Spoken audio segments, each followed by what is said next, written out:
Okay, so I think it's time. So we can begin. It's 5. So we can officially begin this conversation. So a very special good evening, gentlemen, and a big welcome to you to the WAF Gurus Live episode 10 on this very interesting theme and topic, and that is buy versus lease versus hire versus subscribe, the new consumer. And I feel that we couldn't have had a better set of mobility gurus in the house on this important theme and topic, and the kind of response, excitement that this particular theme and all of you have generated is phenomenal. The kind of response that we have received, and also people who could not register because there was a cap on registration, they are after us live. When would we be posting this on WAF TV on our site? So without further ado, we begin. So I'll just share my screen and I'll just share the topic, introduce the people, and okay, so here it goes. Okay, so this is our topic for the day. This is the web page of our discussion. So as I had said, it's buy versus lease versus hire versus subscribe, the new consumer. WAF Gurus Live episode 10. So friends, this is the 10th episode of this brilliant series, WAF Gurus Live, that we started on 28th of March, just a couple of days into the lockdown. And this entire series is about to cross 1 million views across 125 countries. So the top automotive and mobility heads have come on this. In fact, on the debut of the inaugural episode, we had Mr. Gambhir and Mr. Ashish Gupta, who they were present on the first episode.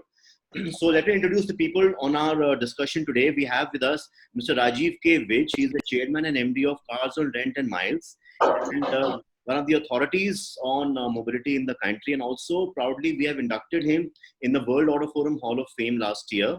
Then we have Mr. Sandeep Gambhir. He's the MD and CEO of Orix India, one of the largest end-to-end companies in the country. And of course, recently they completed 25 years in India. And also Mr. Gambhir has been inducted in the World Auto Forum Hall of Fame for shared mobility. Then we have Mr. Ashish Gupta. He's the head of sales at VW India. So friends, VW India is the OEM partner at World Auto Forum. And we all know that Volkswagen is the #1 car maker around the world and a very special member at World Auto Forum. And we have Mr. Suvajit Karmakar. He's a CEO and a full-time director at ALD Automotive. Friends, we all know ALD Automotive. It's a global player. And of course, they have a huge range of services in India. And then we have Mr. Rajesh Loomba. He's the MD of Eco Rent a Car, and they have end-to-end all shapes and sizes of vehicles. So that's Mr. Rajesh Loomba. And also, he was inducted in the World Auto Forum Hall of Fame last year for shared mobility. And we have Mr. Kaushik. He's the president of Tranzlease.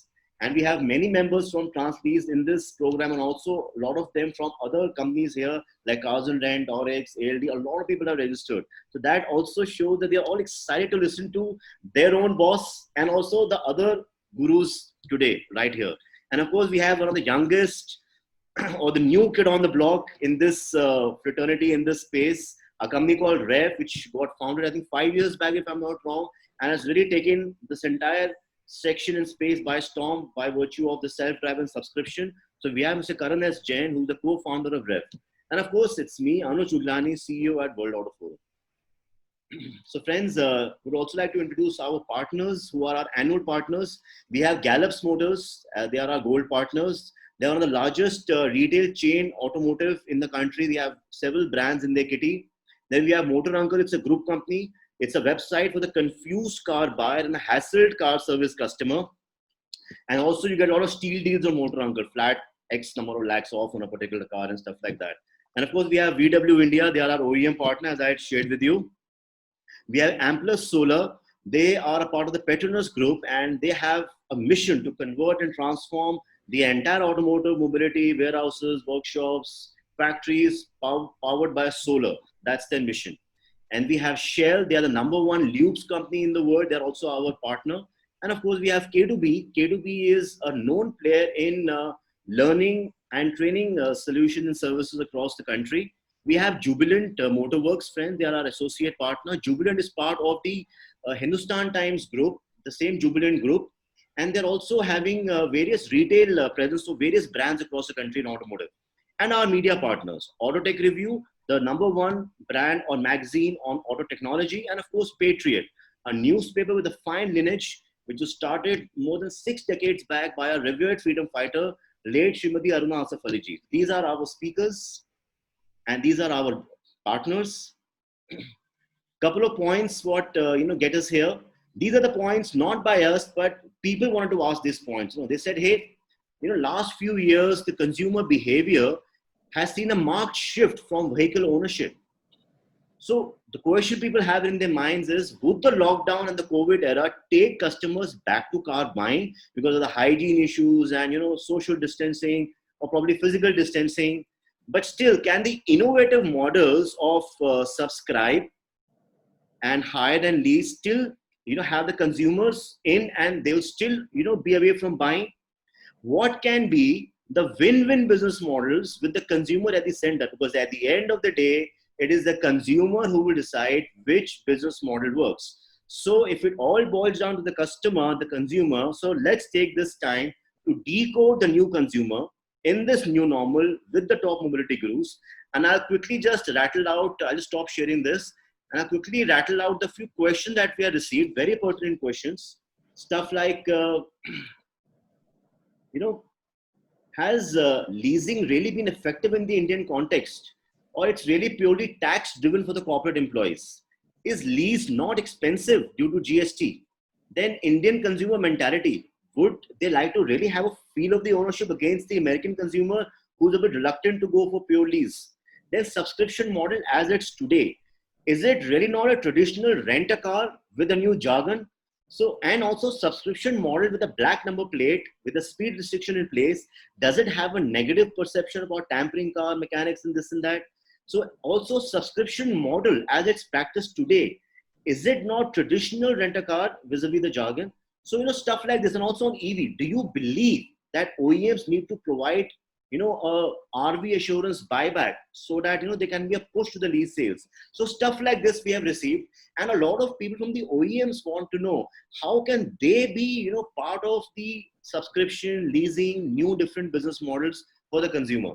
So with these questions and background in mind, so let's begin this conversation. So let's begin, say, we will go in a random order, nothing specific. So let's begin with Mr. Gambhir on this, especially why? Because he is offering services end to end, whether it's employee transportation or it's lease or hire or subscription, he's everywhere. So let's hear it from you, Mr. Gambhir.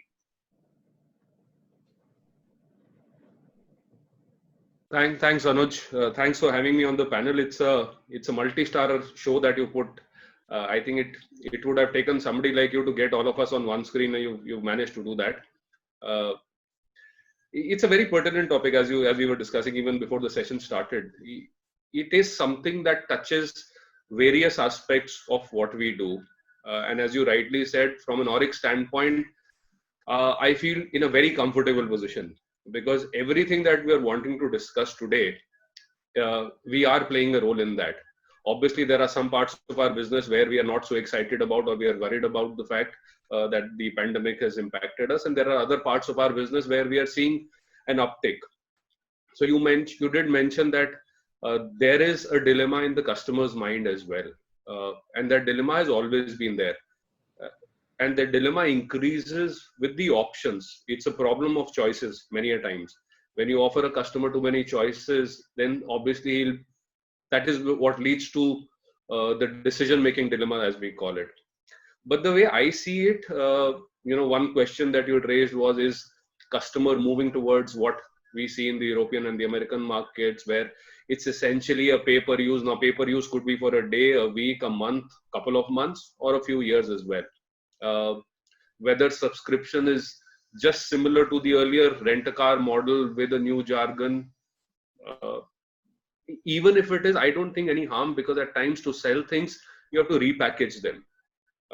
And at times packaging makes a lot of difference. I wouldn't say it's similar. At the end of the day, when you call a pay-per-use model, subscription is, what is subscription today, or what is rent-a-car or hire today is, I don't own the thing, I want to use it.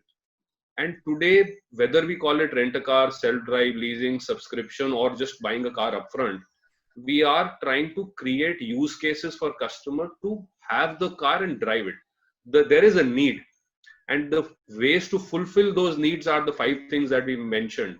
The need is to drive a car. I don't think the need is to own a car. The car has a certain utility, and every customer thinks that if he has a utility that would be there for a very long period of time and it is needed at the time that he wants it, then the customer wants the car at his disposal then and there. It's always there. If it's an impulse need, that's for a shorter tenor of time. We have multiple apps, Ola, Uber, just book a car, it's there at your disposal. With the way COVID is impacted, people are worried about public transportation. They want a car at their disposal for a longer period of time and only they use it. That's when you have, let's say, self-drive for a longer period, or maybe subscription for a shorter period, 1 month, 2 months, 3 months. So we have various models coming into play. There are leases which provide you tax benefits. There are lower cost of funds through loans where you just buy a car upfront and keep it and don't take any RV risks. There are leases with RV risks. There are leases without RV risks. So what is happening is, basis the customer needs and demands, all of us as part of the larger ecosystem are coming up with solutions that fit into it. I've had a large career in banking, and banking, we always used to have a concept called share of customer's wallet. Every banker would try to say that, let me give a plastic to a customer, let me give a credit card to a customer, wherever he goes, he should see us.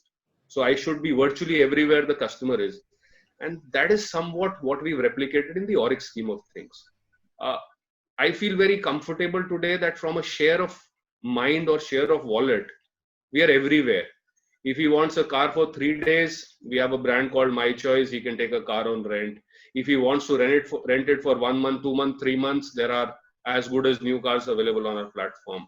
If he wants to own a car, we help him with that. If he wants to go for a long-term lease, we help him with that. We are now tying up with OEMs where not just black number plate, white number plate, used cars as well are being made available on subscription for longer tenor.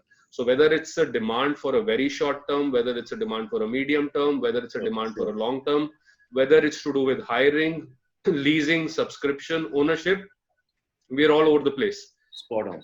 So some of them are making sense, some of them are not making sense. Some of them cater to a short-term need. Some of them are more long-term solutions. Even as organizations, we are going through these challenges. All of us are thinking about the long-term and the medium-term. But what we also need to do is, all of us need to survive the short-term. Absolutely. And we have enough offerings on the plate right now, which are helping us to go cover the short-term so that the medium and long-term looks better. Great. Fantastic. So, Mr. Gambhir has rightly pointed out that we have a very nice varied menu. We have lots of dishes which the consumer can select. And the choice, the benefit of a wider menu is that at least something will get selected. And then if something is not getting selected, we can always fine tune, tweak our offering. So taking a cue from there, what Mr. Gambhir shared, so going to WitsUp, you are also offering almost everything end to end, and you have been the dawn of the industry for so many decades. Where do you think this strategy of tweaking and selectively pitching to the customer, and 2020 2021, what do you would see would people, the customer, prefer buying, hiring, leasing, subscription, or something else? Thank you, Anuj. You always come up with these very apt topics at the right time, and you have the ability to bring in all the industry leaders on one forum, which is remarkable, and I always admire your capabilities on that score. So great. Thank you, sir. Thank you. My own understanding is that the automotive industry, if you see, consumer has had limited choices till some time back. If a consumer wanted a car which he wanted to own or which he wanted to have available to him at all times, his only choice was either to put his own personal money to purchase that vehicle, or to go to a bank and take a loan and have that car available to him, or maybe because leasing industry started in India almost 25 years back, it actually started breeding in seeding in India. So those were the only 2 or 3 choices. And I think what has happened in the last few years, even taxis were not really available except in cities like Mumbai and Kolkata. So even taking a taxi was a big hassle. Customers had to really convince a taxi guy to drive them to where they wanted to go, because the taxi driver always wanted to go to the airport and nowhere else. I think, those things have changed in the last few years. As the ride hailing services came into this country, people started going to their office also taking a vehicle. People started getting rid of their personal cars and saying that, okay, I can use this car because this is far more convenient for me. So that use case developed, but that developed because it became available. Similarly, I think, some of the use cases that are becoming available now, and subscription is a major use case that is becoming available now. Customers are suddenly realizing that I don't need to necessarily put my own money.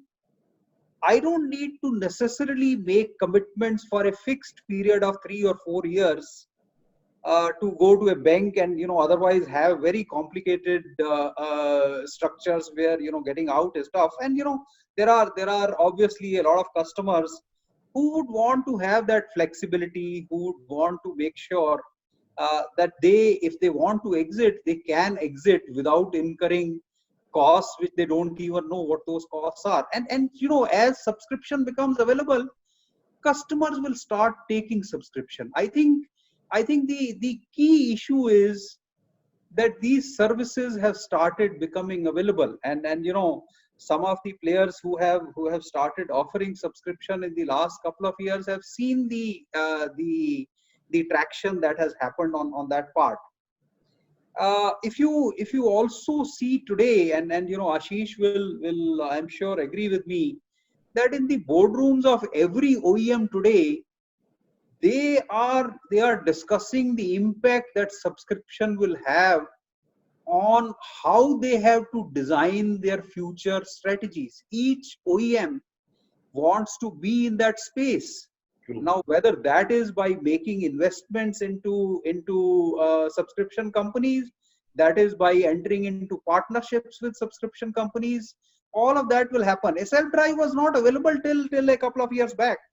Once it has become available, a large number of people have started using those cars. And as Sandeep was saying rightly, uh, the fact that car rental is something which is, you can take it only for going from one place to another place. You can also take it for using it for 1 day or 2 days or for a certain number of hours.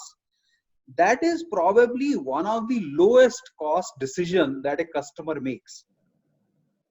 But the customer can take a decision to use it for a month. He can take a decision to use it for more than 1 month, 2 months, 3 months, 6 months, 1 year, maybe for the entire tenure of 2-3 years. But I think more and more, and as Carzonrent and Miles, we have been doing a lot of surveys, and we believe that the customer finally is looking for options which are more flexible, which are more transparent, and which are available at terms which are reasonable and fair to them. Fair enough. I think that is the word. As far as we are concerned, the reason that we have looked at the two basic products, and all the use cases that we can see, they will all fall into those two basic products. Carzonrent focuses completely on chauffeur drive part of the use case. So anybody who wants to sit on the rear seat, whether he wants the car for a transfer within the city or he wants it for intercity, 1 day, multiple days, anything that he wants to do is something that Carzonrent provides. Miles, on the other hand, provides everything which is self-drive. True. And those are the basic two use cases. And that is what is offered to the customer by us. And we believe that this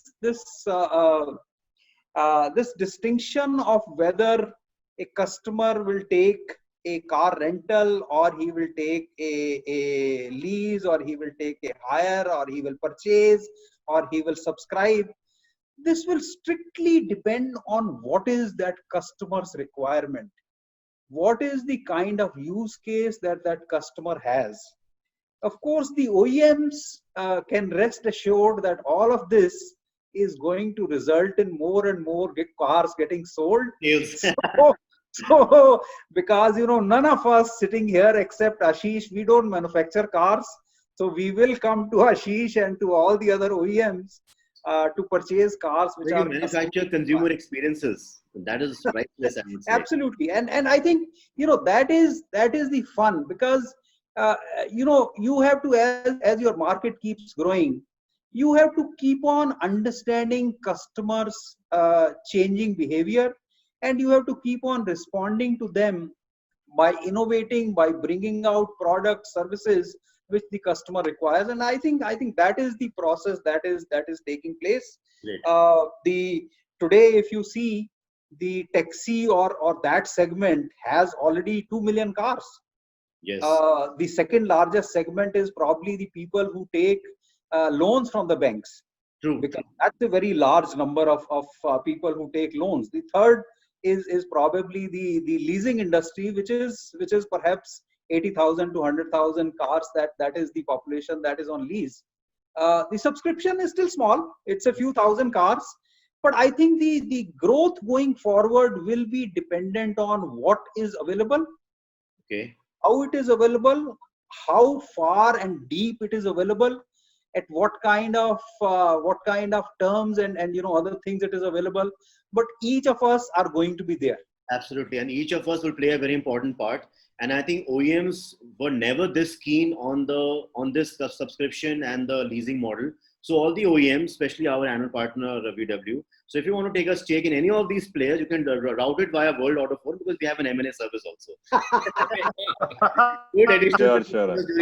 So Anuj, just always looking for business. On this forum.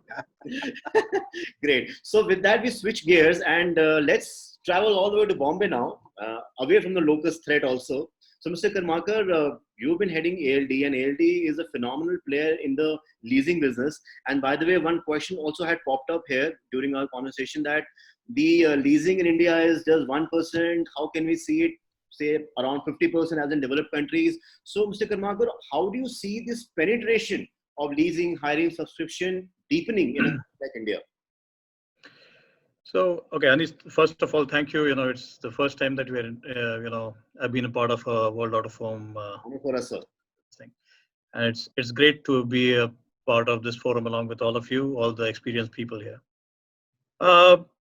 So in terms of, leasing, if I go back, we haven't been able to penetrate the market to the extent that you have seen it globally, or even, I got some figures some time back about, the kind of fleet that the corporates have. Leasing have been typically focusing on corporate business in the, since its beginning. So when you look at the Indian market, the basic difference between the Indian market and the global market, and why we see the penetration level of leasing fairly low in India, is because globally, corporates, who are our major targets, provide cars to people in organization who need cars as a part of the business. Unfortunately, in India, that's not the case, right? In India, a sales guy or a service guy in an organization is not provided a car. He's expected to bring his own car. And that's one of the reasons why the penetration has been very low. The biggest of our customers globally are companies who are into pharma, or consumer services, and those kind of things. And they take cars primarily because, the sales guy needs a car to visit his customers. The service guy needs a car to visit his customers. But in India, unfortunately, we haven't had that. It's mostly, the market that we are servicing is the salary sacrifice segment. However, I actually see this as a good opportunity. Frankly speaking, COVID, I foresee as a good opportunity for us to have a higher penetration, because more and more corporates will start realizing that while they have to sanitize their offices and provide a safe environment for their people in the offices, they will also have to provide a safe mode of transport for people who are on the field. And there's a likelihood that more and more corporates will come out and say, yes, we need to procure cars for our, sales guys or service guy. Primarily, our biggest customers nowadays, in the past in India, have been agri companies or petroleum companies who provide cars to the people. In terms of hire, leasing, or subscription, I strongly believe that each of the product has a different consumer segment, and every consumer has his preferences depending on the needs, right? So there will surely be a set of consumers who would want leasing. I strongly believe that businesses and corporates will still opt for leasing, but you will see a huge amount of small businesses and huge amount of individuals opting for subscription because they would find it much more convenient. They will find it much more flexible. And India has a huge aspiring class. The middle class, or I would call it the aspiring class, who would want to have better cars and drive new cars every time. It could also be an opportunity to offer used cars on subscription, and I strongly believe there's a good market for there. And there would also be, the short-term market would also be there. And I think all these profiles of or options will coexist, and they will actually target specific categories of consumers. And the consumers, it will, frankly, it's actually moving towards a situation where the consumer will have more options. Earlier, as Mr. Vitt said, it was only a bank loan, which were with very rigid parameters, and exits would be difficult and all that. So now I'm sure you will find a lot of consumers. They have choice. They will try to map it based, which one, whether lease is a better option, or a loan a better option, or buying, or should we buy, or opt for a subscription. And I think subscription is here to grow globally. As a leasing company and a part of a bank, one of the major things that we have to follow is that our business is more to invest in assets and or lend. And therefore, we may not get into car rentals, but we will surely be doing things which will support the car leasing business. So it could be short-term rentals. Sorry? What stops you from car rentals? Anything specific you don't like about that? It's not about, car rentals is a totally different kinds of, you need a different kind of infrastructure, or, different approach to manage a car rental business compared to managing a car leasing business. We would be more into, putting our money into, we will be more into things which are more similar to lending. And subscription is one of the things which would probably be getting, we are working on a product globally. It may take some time before we come to India. Sure. But if you look at the offers that, the current offerings that we have for the customers, we already have a product which is very much similar to subscription. We have something called as an OptiFlex matrix. So which is basically a matrix, somebody gets into a contract for 48 months or 60 months, but he can terminate the contract on the 12th month. And there's a matrix, the lease rentals are all plotted, and it's as good as a subscription. Only thing is we haven't branded, or we don't call it as a subscription. It is more, we call it as we call it a matrix product. So sure. Please go yeah. back. So I strongly believe that all these products are will coexist, and the consumer will have a greater option available. And I think that's how it will. And you'll probably see more options coming in the future. Wow. So more the merrier. So in fact, we see a lot of synergy between the thoughts of Mr. Gambhir, Vitt Saab, and Mr. Karmakar, that the options are here to stay. The customers and consumers will need those options, and their selections will actually drive and shape up the industry. So with that, let's switch gears and come to Mr. Hari Kaushik. And so Tranzlease, a new player, a lot of new innovations. I've even seen your website, a lot of new products I see. In fact, a lot of our team members have registered, and they are in this program. And also, Mr. Kaushik, while you respond to the various things that we are discussing, if you can also respond to one question in specific, Vishal had asked from VW, how do we see the subscription business growing in next 3 years? This and the other things. Please feel free. Thank you, Anuj. So it is a really honor to be part of this panel where all eminent fellows are there, friends are there. So it's rare occasion when we all get together. So coming back to the topic, yes, we started our business way back in 2006 with a traditional car leasing player. We were the only homegrown player at the time after Vitsab's venture. So we also thought that the growth of leasing business will be as good as what was the European market, which has around 45% penetration. We also started aiming that, but very quickly, all of us, the core team members at Tranzlease, we realized that this is not going to happen until unless a retail route is taken.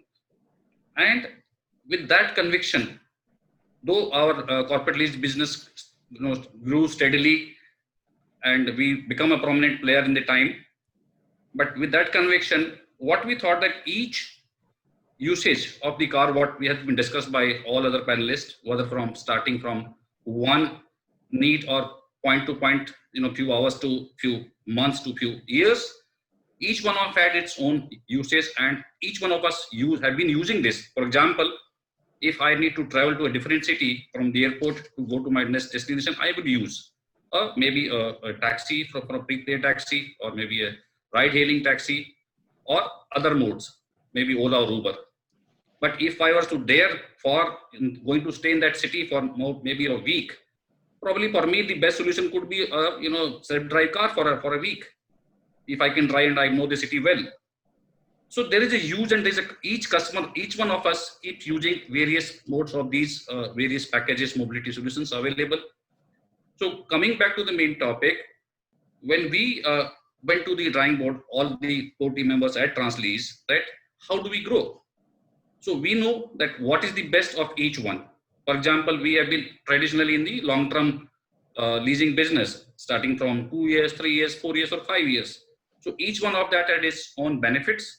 For example, the bank loans, for example, traditional loans system has the best lower cost of funds, interest cost is lowest. Similarly, in case of lease, what is best? The outflow is reduced because of the inherent residual value. So that, for example, the car cost is 100 rupees and the future resale value after 3 years is say 45 rupees of a car. So you eventually pay only 55 rupees, unlike the bank where you end up paying 100%. So your cash flow is reduced. So that is the best thing. Second best thing in a lease is your risks are taken care. You don't have a risk of resale value. You don't have the risk of the maintenance and insurance. So these are the takeaways from that product. Third thing, coming back to subscription, that let's pick up the best from each. Take the best and design a product. So we have recently come out with a product known as Smart EMI in partnership with ICICI Bank, where the funding is done by ICICI Bank. Okay, the packaging is done by us, and it offers everything. So it's a blended product which takes care of the entire needs of the customer. Okay, it's the best possible solution as on date in Indian context, because it does not have the complexity of the GST taxation. It does not have the high cost of funds because it's given by the bank, and it gives you all other features of a lease or of a subscription model, right? So the target audience is huge. Like, for example, our leasing business, all other colleagues will also agree, it's merely to the 5% or 6% or 10% of the top pyramid in the companies. Whereas rest 95% people do what? They buy cars. So we targeted at them and thought that this is the right time to give a brand new blended product to the market, so that people will have best of everything they can enjoy. So that's what we are rightly into.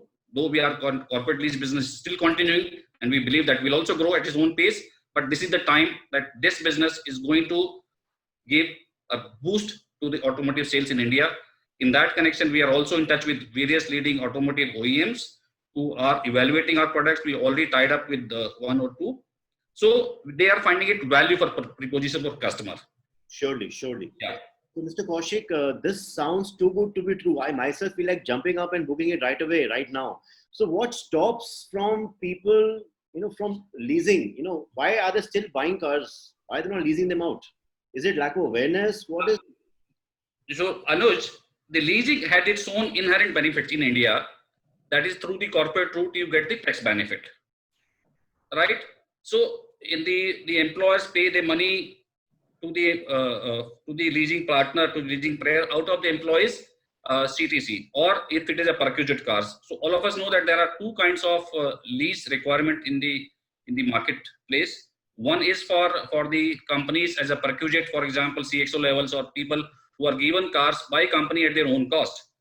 Second, a large chunk of the customers of leased product is the employees who buy cars out of their CTC. So coming back to this, if the lease, for example, only 5% or 10% employees are eligible for leased cars, and even there, if the penetration is almost 40% or 50%, not more than that, because ultimately he has to choose.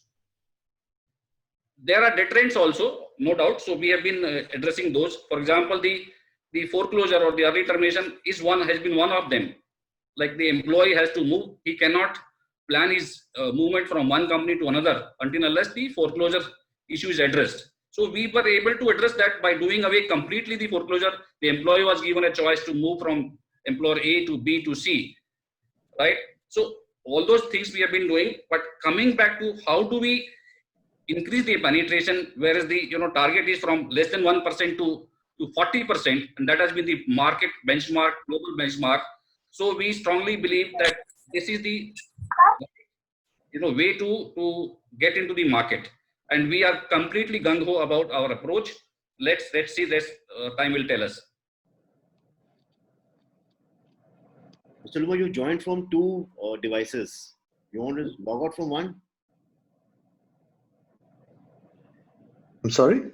You have logged in from another device as well, unless it's your twin brother with the same name. I have logged in. No, I have just logged in from one. No, there are two.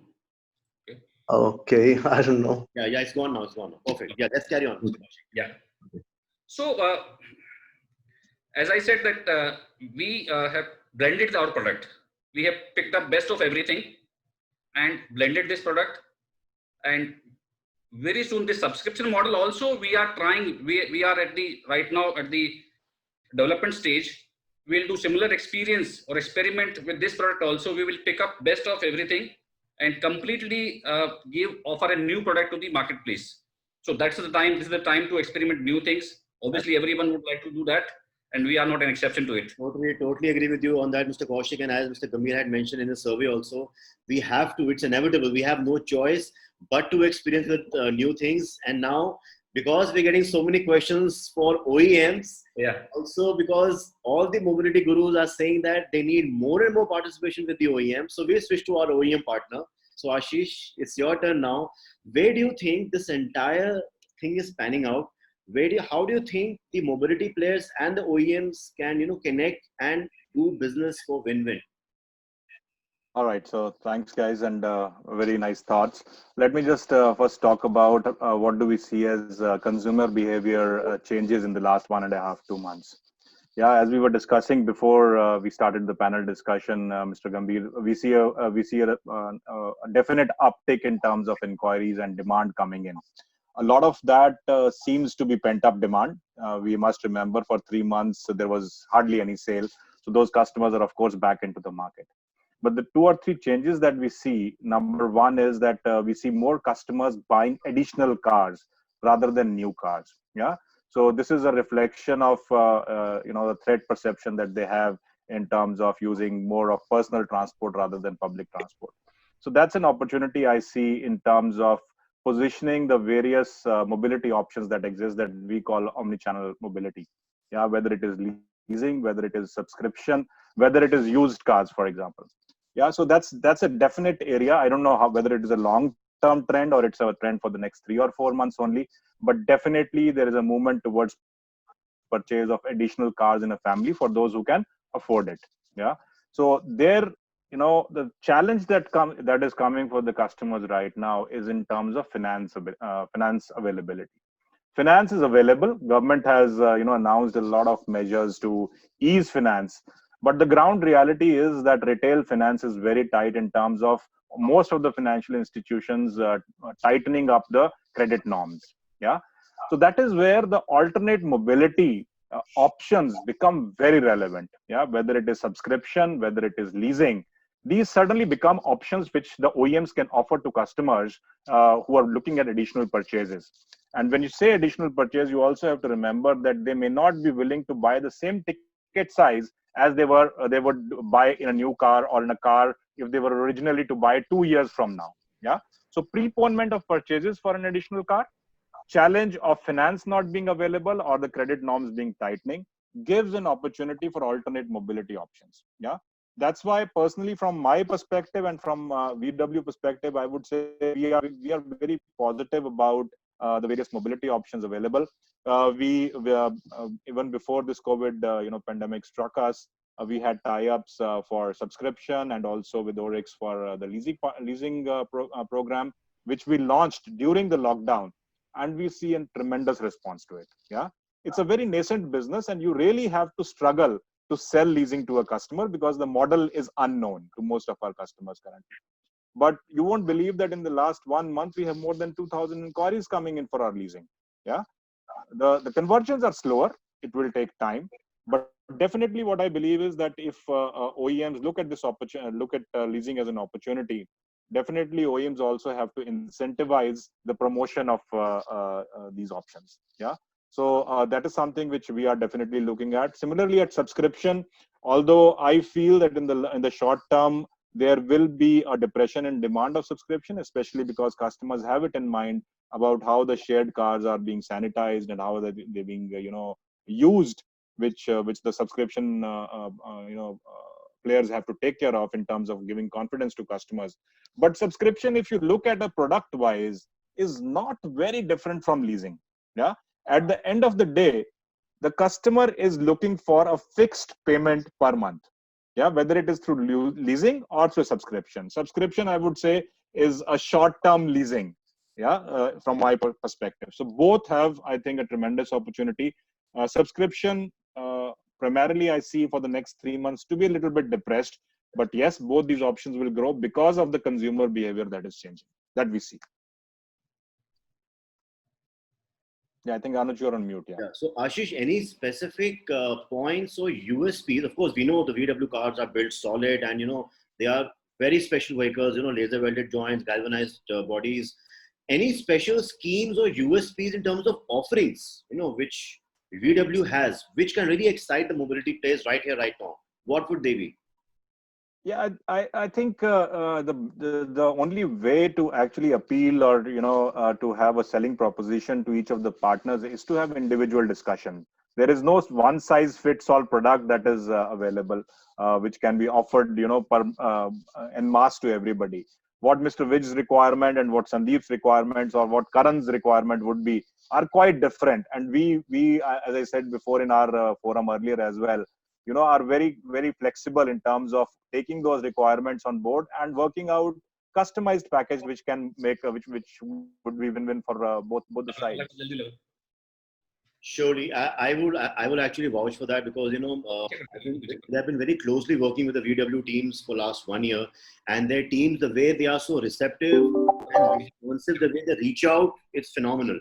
So their entire corporate sales team and the entire team which handles the used cars also, marketing, sales, it's a marked difference. I myself worked with several OEMs as a full-time employee. Okay, so now coming to Mr. Loomba, who's also a part of the Hall of Fame at World Auto Forum. Mr. Loomba, you there? Yeah. Yeah, hi, very much. Great. So, Mr. Loomba, I have great memories, of your brand and your vehicle because, the days, the years when I used to stay in the Connaught Place area, I would see those black Endeavors and before those, the Safaris whizzing down the road, which you are given out to Hotel Imperial, I think, if I'm not wrong.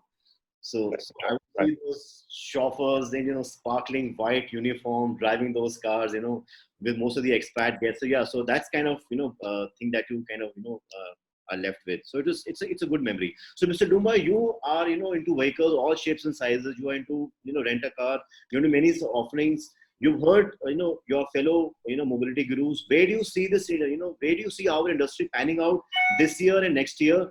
How should we be fighting these challenges, to stay relevant? Yeah, hi. Thanks, Anuj, and thanks for having me here. It's a privilege to be amongst all what you said, the doyens of the industry, and great learnings from the last half an hour conversation that I've been listening into. So, our focus typically has been on to the corporate side, employee transport, and chauffeured car rental services, with a small sliver of self-drive. As far as my thoughts are concerned on the next 1 year, what you asked specifically, right? With COVID and the situation being what it is, um, I'm not very confident of the real demand. Pent up demand from uh, or people who had gone in for the ride hailing services while not buying cars. Some of them may go out and buy the cars if they really need to travel, is what I feel. But beyond that, we will have to wait, like what Sandeep had said earlier. We'll have to really wait for that vaccine to come in, for people to really start going out and traveling, and really have that need for the automobiles. Even though we're hearing news of the higher inquiries and at the car dealerships, but personally, I'll treat all this with a little bit of healthy skepticism. Um, Subscription, leasing, self-drive, I think they're all variants of self-drive or leasing itself, with some with different models adding different value along with the car that goes to the final consumer. So there was always a lot of under penetration, and we've seen um, the market penetration of these services being in the sub 1% category only over so many years, ever since even when leasing and self-drive have been prevalent in the market. And the main reason for that has been that the kind of high value that a chauffeur adds to a car when we talk about a shared mobility, vis-a-vis the low cost of that chauffeur in India especially. And so as long as that labor arbitrage is there, adding that value to shared mobility. So I think the ride hailing or the chauffeur driven services would always be much more in demand. And of course, right now, all demand is low thanks to COVID.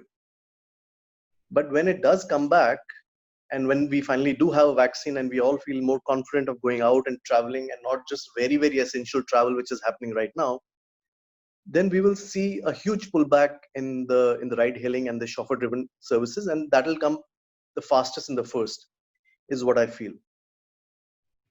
At the same time, we'll have to see, and the OEMs have to see, and the financial institutions need to see as to why is it that leasing has so far been relegated only to the corporates, more as a benefit to the employee or as a tax saving tool, and why not is it that being taken for the value that leasing should offer as a service. And which is one of the reasons why I think the penetration of leasing as a whole has been kept low. And unless you can address that, we will not see that the growth happening in the leasing or the subscription model, unless you really address that, the value that leasing and subscription adds to the car that you're renting out finally to a customer. Okay, so fair enough. So as friends, you can see that Mr. Loomba has this healthy skepticism, as he used the phrase and the term. So yes, that's a reality check. And as per Mr. Loomba, till the vaccine is out, people will not really travel that much. So the picture is not that nice and green and desirable. So yes, so we have to find a way around it. So people say that subscription hiring would be a challenge. There'll be a deterrent of the hygiene issues. So we have to work around them, what we are doing. So with those words, now the wait is over, friends, for the youngest poster boy of this business. So a lot of entrepreneurs look up to him. for what he and his co-founder have been doing for the last few years. So the wait is over for Mr. Karan S. Jain. So Karan, sorry we made you wait for so long. So you get extra time for that, as an incentive. So by the way, there are already a lot of questions lined up for you in the chat and Q&A. What kind of cars will go in subscription self-drive? What is the age group of the customer? So all yours, Karan. Sure. So firstly, Anuj, thanks for having me as part of this panel. I think, to be honest, I'm glad I was the last one to get out of the boat, because it's been very, very enriching to also hear perspectives of a lot of friends, colleagues who we've been working with. Many of you we've been working very closely with. So it's always good to therefore get perspectives. It sounds like subscriptions is almost the new buzzword, and almost everyone who spoke kind of included subscriptions as part of this. Obviously, Revv as a company, we do subscriptions. That's one of the two big product lines that we have. So we have both self-drive as well as subscriptions. Before I get to any of the questions, I'm also kind of reflecting back on, where this industry overall is going. And as I was thinking and hearing the comments, and by the way, I do agree with many of what's been said already. The fact of the matter is that, in my opinion, India, in terms of maturity, when it comes to mobility being offered as a service, is in my mind still very, very nascent. I mean, for far too long, I think the only way to get access to the car was really to, as Mr. Vij said, really to go out there and buy a car either through your own capital or get it financed from the bank. Globally, though, I think the trend of offering mobility as a service, MaaS as we call it, I think that started to change. And I think a big driver of that was, in fact, the evolution of the ride-hailing industry. So I think along with Uber and Lyft and many others that kind of came after, I do think a wave of new mobility solutions and therefore changing mindsets of consumers or towards not only viewing as car as something that I need to own, but potentially viewing as car as something that I can just consume and offer to pay per use, which is why many such mobility solutions kind of started getting plugged in. To be honest, again, it's a very, very wide spectrum of consumers, all having very niche requirements, very different use cases. And therefore, I still think that there is a lot of product innovation that still is needed to cater to this wide variety of consumers. I mean, India today is still, the fact of the matter is, we're still a very young country in terms of automotive per capita penetration. Yet, and I do think that it will take a lot of innovation to kind of service the requirement. I don't think we'll leapfrog and get to the per capita consumption of automobiles like some of the Western world. I don't think we need that, to be honest. But I think therefore product innovation in terms of being able to service these customers and therefore creating subtle differences. So I guess one of the questions asked earlier was, is subscription the same as rental? How is it different, etc.? The fact of the matter is, that these are all products that are natural extensions of each other, serving a very different use case for a consumer. In rentals, the typical consumer is someone who's looking to get a car for a finite period of time, maybe a couple of days, very specific to a requirement, which is perhaps taking his family out for a vacation or traveling to a city and therefore in that city for a couple of days and using the car for business requirements. Subscription, though, although you can call it an extension of rentals, I think serves a very different use case, which is providing perhaps alternate or surrogate car ownership experience to somebody, having flexibility to turn it off, and therefore taking away the baggage of any long-term commitments, so to say. It is and the extended version of subscription therefore naturally dovetails into leasing. I think the big or the subtle difference between the two is leasing as it stands in India today. I think the starting point is almost 2 years plus, but the requirements of consumer doesn't start only at a 2-year timeline. I think it starts, or it could, for many consumers, they're looking for flexi options for a month, 3 months, 6 months, what have you. And that's the bridge I think subscription is trying to cover. It is still a very nascent product. I mean, we started subscriptions only about 1.5 years ago, and therefore the industry itself today is very nascent. Yes, there has been a very encouraging response from consumers, and in the short time span, it's already a couple of thousand vehicles on the road that are getting subscribed. but it's far from where it might be. And I think there's a lot that we will need to do to both innovate in terms of providing what the customer really needs, but also in terms of increasing the awareness levels. If you survey 10 and leave alone this panel and therefore the participants to this, but a regular consumer, if you interview 10, perhaps 2 out of those 10 would really know about subscription and the way it's being offered. And therefore, there's a lot that needs to be done in terms of consumer education, which will help, of course, increase the penetration. Fortunately, we are seeing a lot of conviction and commitment also coming in from automotive OEMs towards this. I can tell you for ourselves, we've partnered with Hyundai and Mahindra to offer their subscription products. And I'm sure, Ashish, you would be thinking of this as well, and you're driving subscriptions for Volkswagen and so on and so forth. So all automotive OEMs, I think, do recognize this as a potential opportunity to plug a particular use case. That's not to say that subscription is the only product that will exist and there will not be anything else. I think what we're seeing is the development of a larger ecosystem where choices for a consumer go far beyond just having to buy a car by getting it financed from the bank. And this natural evolution, therefore, will lend itself into multiple products, all getting simultaneously developed, but also kind of increasing in terms of penetration. So we are all actually a part of a connected ecosystem, in my opinion. And I do include ride hailing most definitely as part of this. But as an ecosystem, I think we are somewhere moving along with the changing requirements of the consumer. And as we continue to do that, of course, all of us will continue to gain share, both in terms of wallet, mind, etc., from the consumer. One quick comment that I'd like to make is on the corona itself. So yes, I mean, like everybody else, I think all businesses have been impacted by corona. But in particular, on the subscription side, we are actually seeing a very strong trajectory or momentum. In fact, to give you facts, our monthly run rate on subscriptions today is already more than 2x of what it was pre-corona. So we are seeing a lot of consumers kind of opting into the programs. What has happened though is that the average duration of subscriptions have gone down.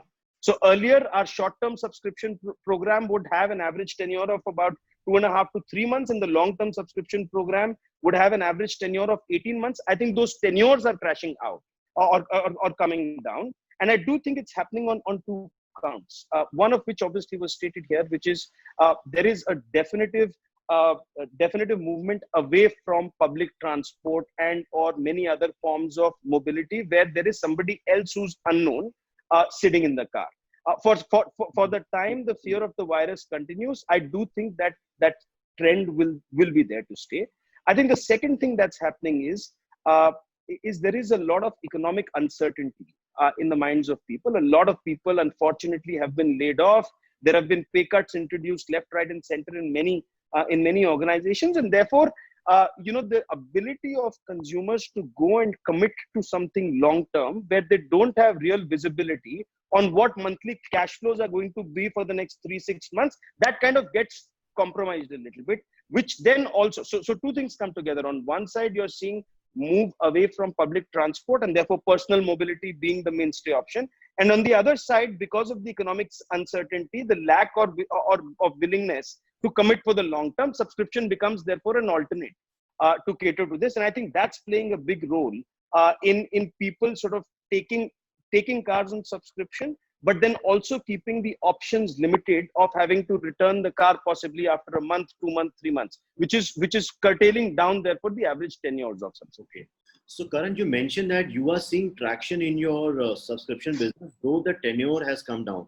So we would like to know where are the people commuting in these days of when people are locked in or work from home. A lot of offices are yet to open. Where are they going, by the way? So Anuj, to be honest, and I have been going to office for the last 1 month, although our teams have all been working from home.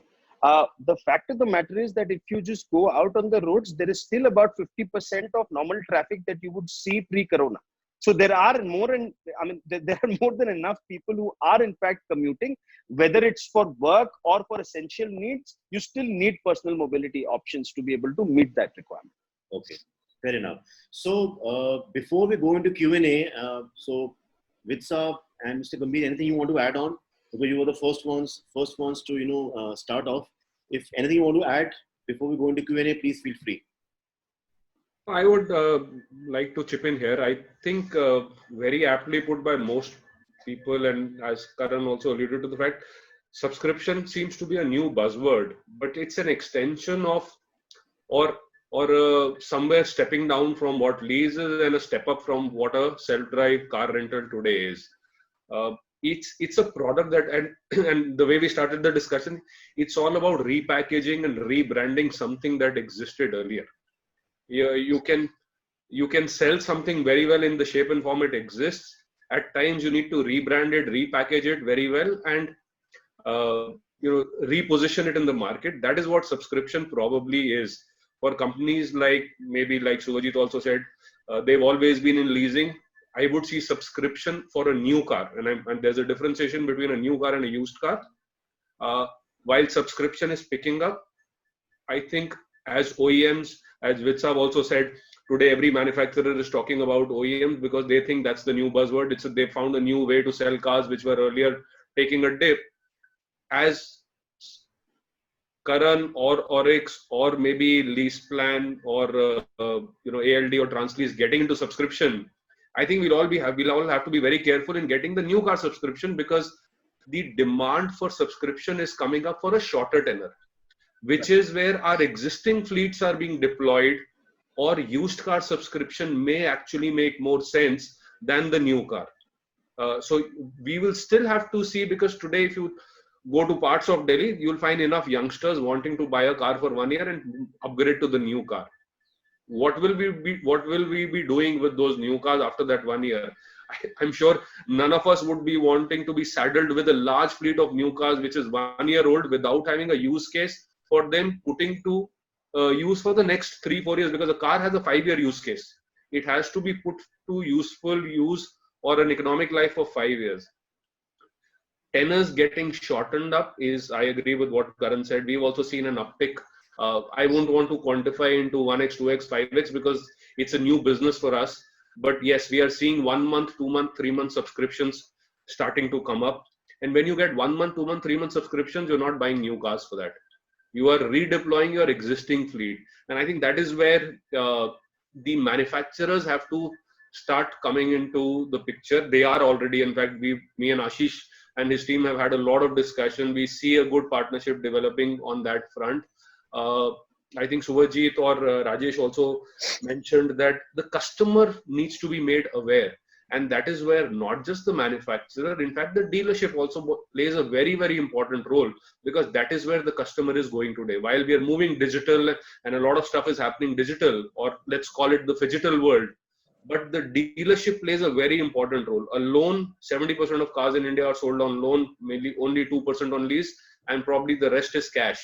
So the dealer is very happy with the existing cash or loan model. Leasing is a difficult product. Subscription makes it slightly more difficult for him, because for him to explain something is difficult. So new car subscription, for it to sell well, the automotives, the OEMs will have to come into the picture and play a larger role. We will have to increase our willingness to take a larger risk on cars that are coming up for shorter tenors, and the dealership has to be educated to offer. Other than that, I see a window of opportunity on the short-term subscription, because all of us have fleets which are not fully deployed for various reasons. And that's where subscription fits in very well. If I have a car rental going for 1 day, 2 day, 3 day, guess what? I'll be very happy if the car goes for 2 months. There is no marketing spend that I have to do to put that car for sale. Every 3 days it comes back. So there is a lot of choices that are available if we position that opportunity well to customers. And if I look at the chat box, there are a lot of questions on black and yellow number plate, white number plate. Don't get worried. Everything is going to come in the next few months. Used car subscription is going to come there. Black and yellow number plate is coming there. I see a lot of people on the chat doing analysis on various business models. Maybe we should have a session with some of those people also there, making sure that there are all answers available. They don't need anyone else around. But it's not as simple.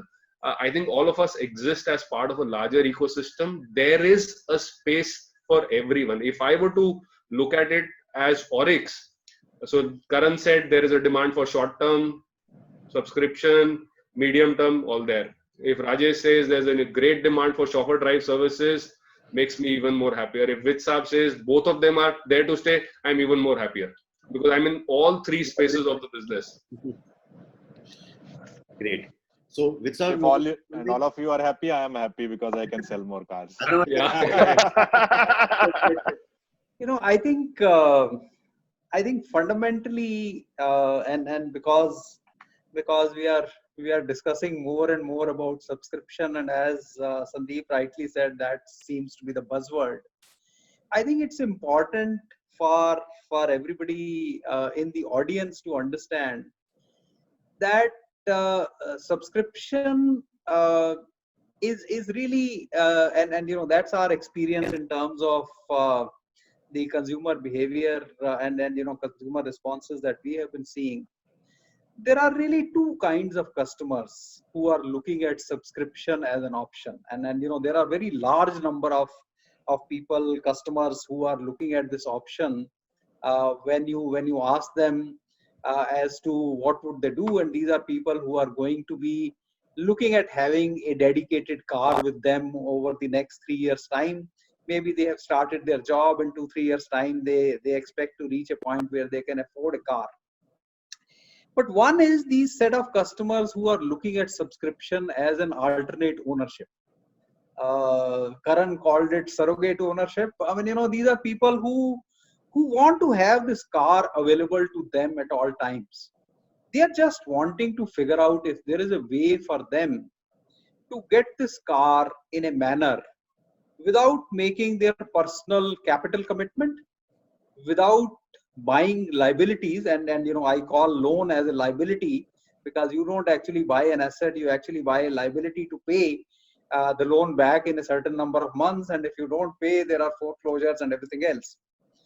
I think those are one set of customers, and these are customers who would probably take the car for 1 year, 2 years, 3 years, depending on how often they want to change their car, how excited they get with new car models that Ashish and everybody else in the OEM system keep on bringing in. Every manufacturer keeps talking about bringing in 8, 10, 20 car models every year. So that excites the customers, because that's what happens. And there are already a large number of customers who change their car after 1 year, 1.5 years. So that will happen. But that is one kind of customer base which is saying that I don't want to buy this car. I don't want to put my own money. I don't want to go and take a loan. I would rather take this in a manner where when I like another car model that is introduced, or when I want to upgrade, I should be able to do that without too many hassles. So that's one requirement. These are people who want the car on private registration, which is available. Miles is one entity which offers private registration cars on subscription even as of today. And that's all that we offer. We actually today do not offer commercially registered cars, which is what we are likely to start offering soon. But the other kind of customers is customers who don't want a car for all 30 days in the month. They are not looking for necessarily car ownership, but they are willing to make a commitment to have this car available to them if along with that they also have an opportunity to reduce their cost of having this car available to them by making this car available to somebody else to use in terms of sharing, who pays a certain amount of money for the number of days that this other person uses. These are people who definitely have to, as per regulation also, they have to have cars which are commercially registered. Those are cars that those people are taking, and I think today that part of the system is also working in a certain manner, and both these kind of use cases will be there. Post COVID, I think as Karan said, and my own understanding is that subscription demand and whether this will last long term or not, but immediately post this COVID, subscription demand for short term, 2-3 months, 1 month, 2 months, etc., That is definitely seeing a lot of traction. The other thing that is happening is that there is a lot of demand for subscription coming in for cars where the monthly cost is lower. People are looking for cars which they can get for more a sub 15,000 kind of monthly cost. That's what they are looking for. And in subscription, it is possible to offer cars at those kind of prices to people who are looking for those cars. They will want to, and whether these are SME guys, because most of the smaller establishments have opened. We may all be still working from home, and our technology setups are such that it allows us to operate from home. But these smaller setups, they have all started going to their offices. A lot of other setups have also opened. So people are going to their offices, they are moving around, and they do not want to get into vehicles which are being used by multiple people during the day who are unknown. They definitely don't want to sit in a vehicle where the possibility of not adequate sanitization measures having been taken, they don't want to take those risks. Hygiene is at a premium. Personal health, personal safety are critical. And so these models which allow them to have dedicated vehicles with them at a significantly lower cost and available to them in this manner, that's something which will happen. I just want to add one more point, Anuj. Subscription will also solve one other very major problem, which is about the used car buyers. Today, when a used car buyer goes and purchases a car, and leave aside some of the organized players who are there, but generally there is no blue book of the car. Nobody knows what has happened to this car, and there are all kinds of risks in terms of what all has happened to this car, who has been the owner, how he has used this car, and then transfer of documents, etc., etc., and all those risks go to the person who buys the used car. But when you take a car which is a used car from a subscription entity, you don't have to worry about this, because you will have all the record of everything that has happened on that car since the time that it came out of a plant to the time that you take use of that car. And you don't even need to transfer that car to your name, because that car will remain in the name of whoever is the original owner of the car. So I think even the used car market will see a big growth because of subscription, because consumer confidence in taking used cars from subscription companies will grow up. Fair enough. That's a very good insight, Vitsab. And I'm sure that by all these inputs, a lot of questions have automatically got answered, but still we will give the opportunity. So what we will do, we'll just set some ground rules for the questions. We will take 5 questions to begin with. And I will just speak out the names of the gentlemen, who had been posting the question. And please stick to just one question so that others also get time. And please be brief in your question. If you have to direct it to a specific person, please take the name. If to anyone, then just don't take the name. Okay, as simple as that. All right. So the order is Mr. Sarang, Mr. Dinesh, then Mr. Amol, Mr. Rajneesh, Mr. Abhishek, and then Mr. Sharandeep. Right. So first down is Mr. Sarang for the question. So I'm just allowing you to speak. You can just speak, Mr. Sarang. You can just speak your question. Yeah, the question was related to the subscription tenure. Just wanted to inquire about the average tenure which the panelists have told me about. So when we are talking about shorter tenure options and the old cars getting utilized or redeployed over the fleet, what is the future for the new car buying in the subscription model? So in the long run, or say a year down the line, are we going to see a spike in the new cars? And also on what is the share of the redeployment in the used car in the subscription model? So what percentage it is? Okay. Any specific person you want to direct it to, or anyone? Anyone. Okay, fair enough. So, gentlemen, it's all for grabs. Mr. Sarang Aneja wants to look at the breakup, the percentage, as what he asked for. I can perhaps take this, Anuj. I think Sandeep mentioned this very well, which is that I think in the current construct, the ability of subscription companies to continue to buy new vehicles and therefore give them out for shorter tenures, I think that will continue to become a bottleneck. Why? Because there is a big risk that the companies will end up taking for when the vehicle is to come back, etc. At large volumes, of course, at different pricing, etc. All of that will start to make economic sense. But I think if you look at subscriptions in its current shape and form, Sarang, it's predominantly a used car subscription play. But used cars with one difference, which is these aren't today cars that have been used by multiple users before and therefore bought from the market and given out on subscription. I think a large part of this is cars that many of the subscription providers have as part of their fleet, and therefore is being provided as now a subscription offering to the customers. Great, fair enough. Right, so Mr. Dinesh, you are next. Please, you can ask your question. Mr. Dinesh, you need to unmute yourself. Are you there? Or you just... Okay, yeah, okay. Now, can you hear me? Yeah, loud and clear. Yeah, thanks, Anuj. Yeah. And it was really interesting session by all the panelists, very knowledgeable. Very quick question on subscription. We believe subscription is the future. However, we still believe that the product needs to be tweaked a lot. And I think Hari Kaushik, my colleague, made a point about it. The question is simple. The subscription as it exists today with the short-term play, and I think I put the question on the panel in writing as well. Is it not a high-risk business where a lot of them who have been rejected by banks for auto loans and by leasing companies or NBFCs, and then the affordability is an issue, and they move to subscription because it's easier to get on a short term? That's one. Not too much commitment.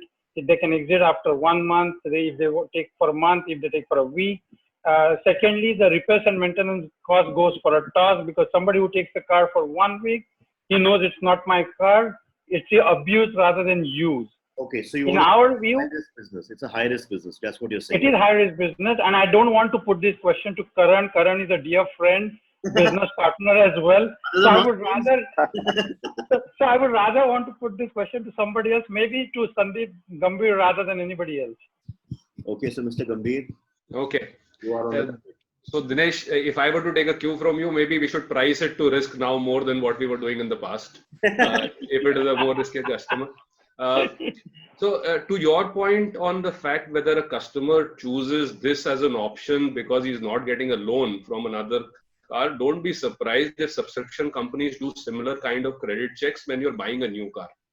So you have to differentiate subscription between a new car subscription versus a used car subscription. A used car subscription is as good as somebody coming for a car rent, for a self-drive and taking a car where the checks are very minimal. You pay for it for 1 month, I'm allowing it to be used for 1 month only.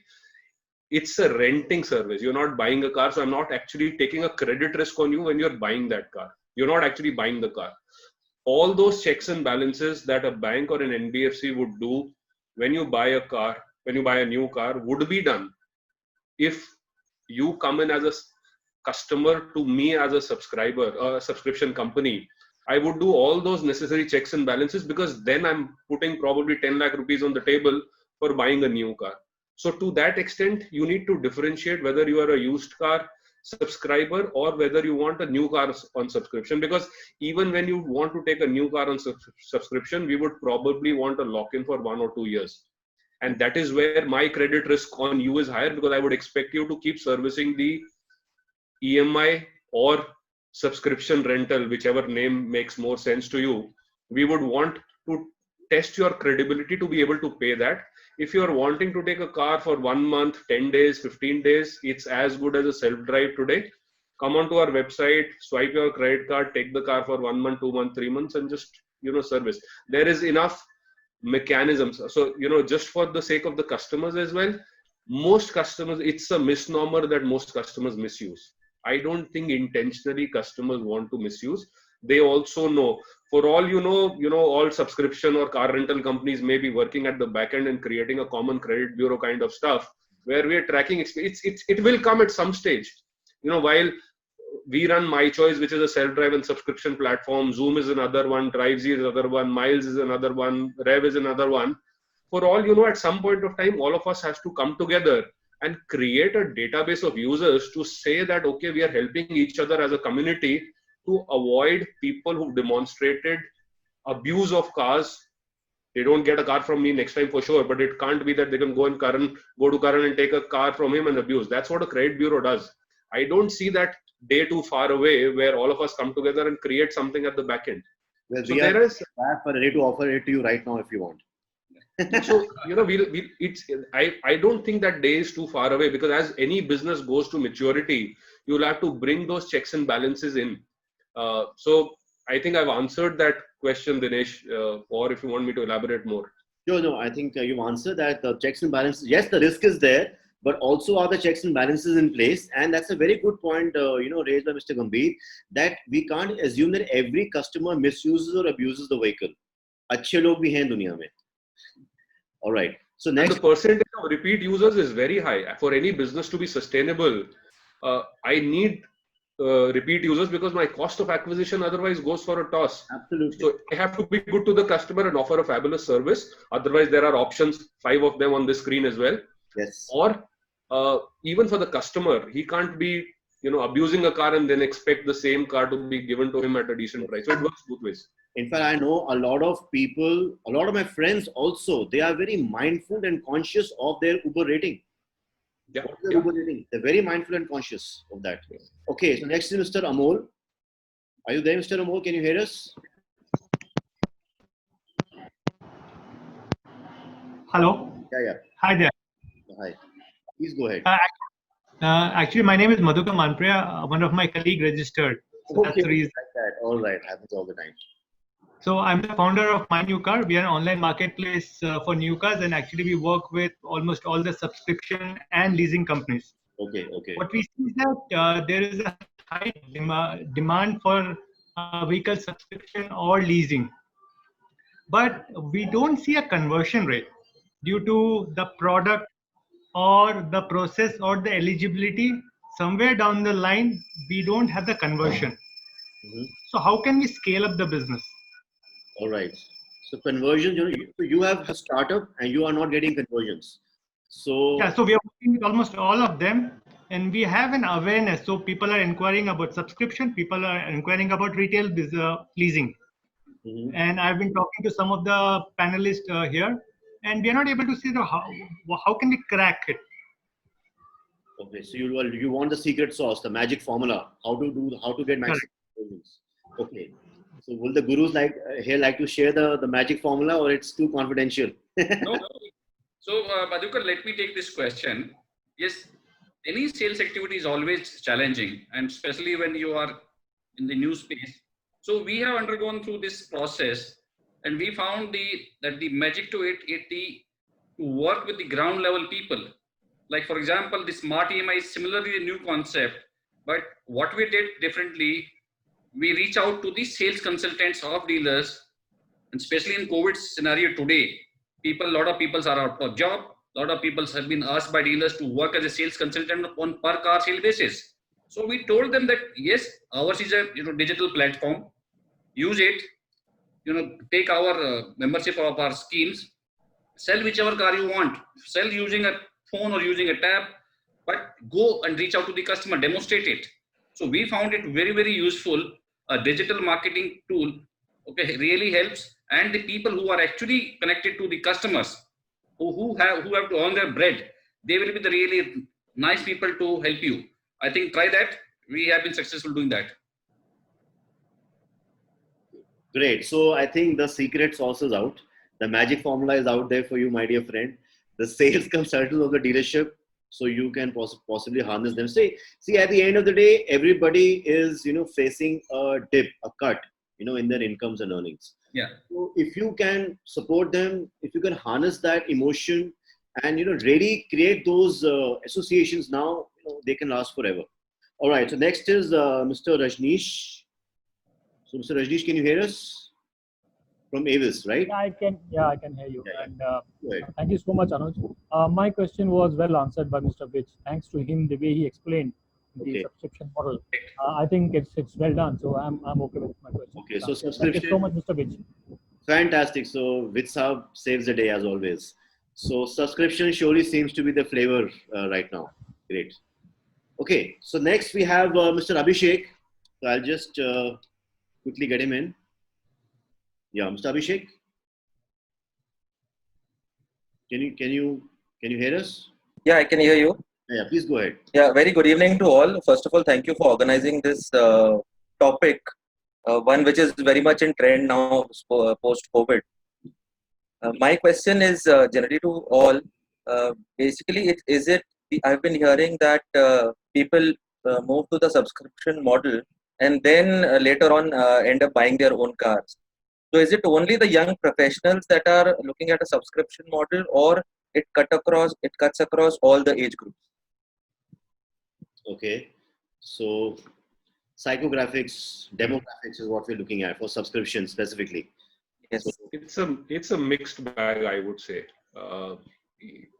If you were to differentiate between subscription and self-drive is clearly towards, you see a higher bias of the 25 to 35. I think subscription is more balanced. I wouldn't say it is the data from our standpoint, I think, is lesser for us to get to a conclusion at this point of time. But the sense that we are getting is it's definitely not the 25-35, because somebody to put, let's say, 75,000 rupees on the table for a 3-month subscription obviously is better than the college students or groups of friends who are today pooling in money for a self-drive car for a weekend getaway. So the income segment is definitely much better. Our data tells us it's more in the 35 to 45 range. I think you mentioned that, is it bridging a gap between somebody who's a car buyer? Eventually, it can be a unique product marketed through the OEMs to fill in the gap you go to a dealership and you have a car waiting period, but you still need the car. I think subscription can fit in that. Ashish, that's something that we can pitch in through your dealerships as well. And if it works well, maybe we'll keep a track of Abhishek and give him a thank you note if it works very well.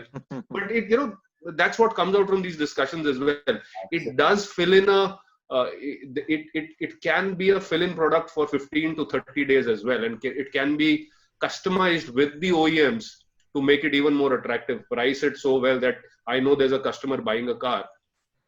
So to that, I think a long answer to your short question. One is on the age bracket. I see the age bracket slightly, but age and the income bracket both slightly better off than what a normal self-drive customer would be. My sense is 30 to 40 would be the right age bracket for this. Maybe Karan has more data on that. I'm sure. So we plot this all the time. I think similar to what you're saying, Sandeep. In fact, if I were to draw a normal distribution curve, I think the belly of the normal distribution happens to be in the 28 to 34 age bracket for us. That's where the largest volumes are. Fair enough. That would be the belly on a self-drive would be much lower, more like 20. Correct. Yeah. Absolutely, any day. And also talking about the support from the OEMs, even if there's a vehicle on waiting, which might be highly unlikely right now, even if it is, the used cars can always come to the rescue for that matter. All right, so getting Mr. Sharandeep in the conversation for his question. Mr. Sharandeep, can you hear us? Hi, yes, thanks. It's a great discussion, guys. So my question is around the maintenance piece. I mean, didn't hear much about it except the fact that it's a part of the package.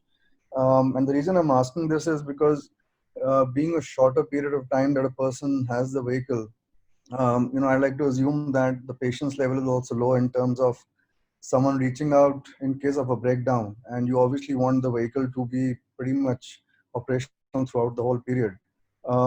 So is this something that you've thought of and how to address it? And is technology playing a role here, or are we looking at the older methods? People putting a call and then someone going out. Telematics might play a role here as well. Okay, so maintenance and telematics both. So anyone wants to go for it? Mr. Karmakar, you want to take it? I can take it. If it's Suvajit, first of all. Yeah, I just was unmuting. Okay, please go ahead. Okay. Okay, so while we are not in subscription, but in terms of leasing, we have brought in a huge amount of digital processes in terms of for maintenance. Today, we're probably one of the very few leasing companies globally who has an online maintenance platform where somebody can go and book a maintenance request, along with also can do a whole accident repair, claim processing, and everything is digital. You don't have to call up. You need not even put up a mail. So we have digitalized that whole process.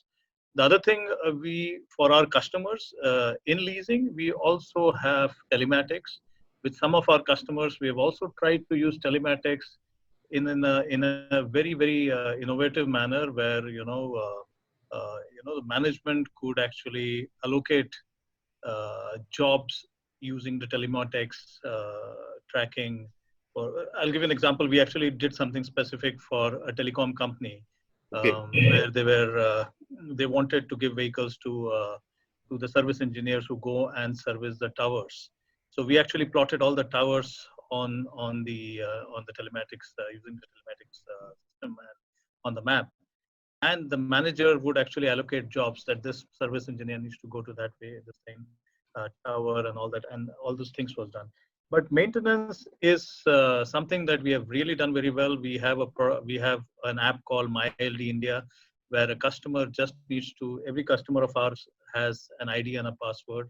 It's available on Play Store as well as on Apple Store, and customers just need to log in, put in their request. They don't have to drop a mail. They don't have to call up. Everything is done online. We are our pickup and drop service people. They also have an application where they're tracked, and everything is done digital. So we are currently, the usage level is a bit lower because our consumers still like to call up on the toll-free number. I'm sure. And, it's time. Yeah, they still like to speak to someone. Absolutely. But we are trying to work on something. We will be very shortly implementing a chatbot, which will make things much more simpler, even much more simpler than an application. Surely. And that will actually help a lot. Absolutely. In fact, we had done a session on mental health also as part of WAF Guru's Live. In that, we had one of the top psychiatrists of the country talk on social distancing. She said, this is not the time for social distancing. This is the time for physical distancing. Socially, we need to be closer than ever before. So that's why that face-to-face or talking to a voice becomes very important right now. So, in fact, Anuj, I would also like to mention over here that we have also already started maintenance on some of our vehicles after the lockdown. Okay. Especially in Bangalore area where things have opened up much more, also in Mumbai to some extent. The team that we have who is responsible for doing the pickup and drop service, these are the people who are carrying all the sanitary, all those kits and everything there. We are taking utmost care. We have also told our customers that please, you need to also take care, because while you are handing off the vehicle to us, absolutely, you have to maintain safe distance. Our people are carrying sanitizers, they're wearing masks, they are wearing all the necessary kits. Also, at the time of handing back the vehicle, they are actually doing all the, they've been given guidelines in terms of which all things to sanitize in the car while handing over. Absolutely. Normally, dealerships have a habit of actually putting the parts back into the dicky after they replace the part. We are ensuring that the parts are actually not done, they're not put back into the car. And all those things. These are various initiatives that we have actually implemented. And things, frankly speaking, customers are giving a thumbs up for everything that we are doing. So are we. Your teams are the COVID warriors, undoubtedly. Mr. Kaushik, you wanted to add something? Please feel free before we wrap. Yes. So I agree with what Suvajit says, that the technology plays a vital role these days in delivering these services. And almost all of us, so we also have an online platform where each car owner is given an online account, just like your own bank account. So not only you can have access to your car documents, if your RC is missed or your policy is not there, so you can download immediately, instantly from there. At the same time, you can also raise tickets, you can interact with our team, you can also initiate your service requests. So these are the new age solutions which especially the youngsters and customers would like to experience. But at the same time, what I tend to agree with Suvajit, that in most of the cases, some senior people especially, they would like to always have a word with, maintaining a protocol. Hey Suvajit, hey Hari, my car is, needs to be taken, please ask somebody. So that kind of, human touch or, recognition we have to give, but still the technology is playing its role, and it will take some time to get people used to it. but it's really, bringing efficiency, bringing transparency, and, it's all over. And similarly, we can pass on the information to the workshops. They also don't miss the information. So capturing customers' voice is important, that we do through using technology, and similarly delivering service. So anyhow, the human touch will always be there, and it is important part of our business. Absolutely. Couldn't agree more on that with you, Mr. Kaushik. So we were about to wrap up, but we have suddenly got one last request. Only if the gurus here admit. There's one last question request, if you are okay with it. Otherwise, we can do. Okay, and this happens to be from Mr. Mayank Prakash, who incidentally is my colleague from the General Motors years. He is the country head at Sewell. So Mayank, you are lucky, man.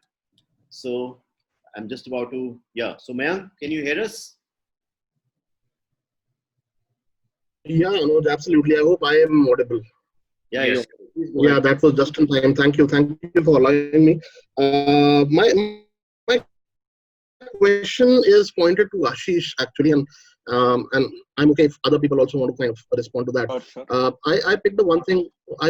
That awareness is also a issue right now, because this is something new, and I'm talking about leasing and subscription. This is relatively new in the industry, and I think we still have a long way to go to really build a strong awareness and favorable opinion about this kind of option. My recent experience as a shopper told me, and I want to add a disclaimer, I don't have any experience of visiting a VW dealership, but I was in the market and I did visit a number of different, brand showrooms. And I did not get a sense that they knew about these things, they were talking about these things. They were not promoting at all. In fact, I was curious to know more about those options, and the sales staff in those dealerships were not at all aware, or were nudging me towards the conventional options. अरे मैं ये तो आपकी field है, sales training, आप training कराओ अपनी company के थ्रू OEMs के बंदों की. नहीं, मैं तो कराऊंगा, but I wanted to understand the OEMs view, if they are noticing this as a big concern and a roadblock going forward, and what kind of initiatives are they already? Definitely, and if I understand from Anuj, you were also part of an OEM earlier. So at the dealership level, what matters to the sales consultant is what am I getting at the end of the day? Yeah. So in the current market situation, especially with no earning for the people for the last 3 to 4 months, the incentives matter a lot to the sales consultant, and the new car incentives for sales consultants are pretty high. So you will typically see all sales consultants actually pushing the conventional model right now. That's why, at least for VW, what we have done is we have created specialized teams at our select dealerships and trained them on these alternate mobility products. For example, leasing is a totally new, a ball game for the sales consultant who's used to selling a car, making sure that the conversion happens in the same month so that he gets the incentive in his pocket. Whereas for products like leasing, you have to actually engage with the customer over a longer period of time to sell it. Yeah. So he may not get the results immediately within the same month. So you have to create different kind of incentive models, different kind of remuneration models to make sure that they also focus on these products. And you need to have specialized people handling these products with the adequate product knowledge and what kind of benefit these products brings to the customers who want these kind of products. So it's a combination of having the right structures, the right incentives, which matter to these people a lot, especially during these times, and also making sure that you have the right training and awareness programs available. Okay, great. So friends, that was the penultimate question, the last after the last. 1 minute, Anuj, hi, Rajesh here. So I just hope you and my co-panelists will just indulge me for 2 more minutes. Okay. And we will need Maggie for that if it's 2 minutes. Yeah, absolutely. You can go start cooking now. So I just want to check, with Rajiv and with Karan. So you're renting out the private cars also on subscription, which is like what we also discussed before, is a step up from self-drive. So what is the legal angle behind that of renting out a private car for a short duration? Interesting. Very, very good question. What's up? Rajesh, ye na, I think let's sort this out separately. I don't think we are talking to an audience which is into this business. They are customers. I can only assure you that everything that is being done by any of us is legal. Yes. So We all may be doing different violating things, any but of the everything is laws legal. of land. Nobody is It's all going to legal till we violate get because caught. we are all responsible businesses, and everyone is complying to all the taxation laws and the Motor Vehicles Act and everything else. With Sab, I'll just add there, we have 4 consulting companies in the country. We engage with them, they differ on their views, and that's why we also differ in our actions, but all of us are compliant. Sandeep, we were the first one to completely do a new thing in the Indian market for leasing, and we've been doing that. So similarly, what Vitsab is trying is probably also the same thing. So it's all good. My only submission here is specifically with related to GST, and as we've seen in indirect taxes, the tax authorities don't come to you every now and then. Yes. They come to you with a lag, and they come to you with tons of demands. So we just have to be very sure of what we are doing. Keep all your legal opinions and all in place, because they will be tested at some day for sure. They let you do first. Anuj, one thing that I would want to add over here, we did not discuss this point, is that we have been talking about what is an attractive option today. But one of the big, we did not speak about what are the roadblocks. Yes, yes. And unfortunately for both subscription and leasing, one of the biggest reasons why things have not been, the penetration level hasn't been to the level that it should ideally be. It's one is the way you actually register the vehicle. Okay. Right. Although we are owners of the vehicle, you don't figure out in the RC. So if you were to, Rajesh was asking, we're not penetrating more into the private lease segment. One of the main reasons is the risk is very high, because you get into that segment, your name is not even there in the RC book. How are you going to get the car back? Right. So that's one of the big challenges. The second biggest problem or challenge or the roadblock is the taxation structure. The rate of tax which is applicable on lease as well as on subscription, similar as applicable on a car, is huge. If you have to add 43%, 49%, it's huge. And the interest cost on the capital that all of us put in contributes to nearly 30 to 40% of the monthly rental. On that, you pay an additional tax of 40% or 50, 43% or 49% is huge. And these are few roadblocks which, and if these are addressed, I'm sure, we started discussion at the beginning saying European and American market. True. We started. We'll also go to those levels once we have that. The third thing is, we don't have access to the bureaus. Sandeep has, because he is an NBFC, but most of us don't have access to bureaus to really go back and check the credit history of a customer. These are 3 big things that I think are big roadblocks today. And I'm sure if these are taken care of, as I said earlier, there is a segment for each product, and India is a huge market. Even if we in a bad year, we are selling more than 2.5 million cars, I'm sure, and 3 times of that are used car registrations. I'm sure there is a good opportunity for each one of us on each of these products, and there will be more innovations which will come in the time to come. Well said. Well said. And you have roadblocks. You have actually nailed it on its head. We couldn't have ended it better with the same questions in the beginning, and the opportunities in the between, and the roadblocks that we need to work on. That makes it totally actionable. Right? So friends, we have exceeded this discussion by 15 minutes, and I could have not been happier, because I'm very happy, because normally what happens in many other discussions, people want to leave if it is exceeded. Here it is exceeded by the speakers and nobody wants to leave. So it's fantastic, very heartening, very humbling. And gentlemen, this will really go a long way in encouraging, in giving clarity to a lot of entrepreneurs and people in our industry. And it's the time to do win-win and to be together. And thank you so very much for taking out your time, really from the bottom of our heart. Thank you so very much. Thank you so much. Thank you. Thank you. Thank you. Thanks everyone. Thank you to all of you. Be safe. Thank you. Bye-bye. Thank you. Thank you. If you can just thank our team, Mr. Jerry is here. we'd like to thank him for his work, for the coordination, for the support, for making this WAF Guru's Life episode 10 happen. Thank you so very much, Jenny. Thank you. Thank you, Thank you, sir. everyone. And Thank you. good evening to everyone. And thank you for being here. Thanks. Bye-bye. Thank you, sir.